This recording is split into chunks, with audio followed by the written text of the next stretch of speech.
हाँ दोस्तों, चलिए दोस्तों मैं आप लोगों को बता दूं दोस्तों, भोजपुरी की सुपर स्टार एक्ट्रेस दोस्तों कहे जाने वाली अभिनेत्री सुभी शर्मा का दोस्तों बहुत बड़ा फिल्म का शूटिंग दोस्तों चालू हो गया दोस्तों।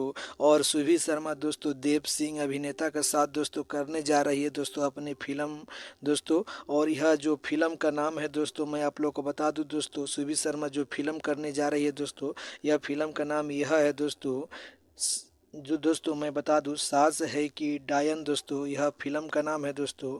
और यह बहुत बड़ा फिल्म सुभी शर्मा ने देव सिंह के साथ दोस्तों कर रही है दोस्तों शूटिंग। और देव सिंह के साथ दोस्तों सुभी शर्मा का बहुत बड़ा फिल्म यह सास है कि डाइन आने वाला है दोस्तों। आप लोग जरूर इस फिल्म का दुलार प्यार दीजिए दोस्तों।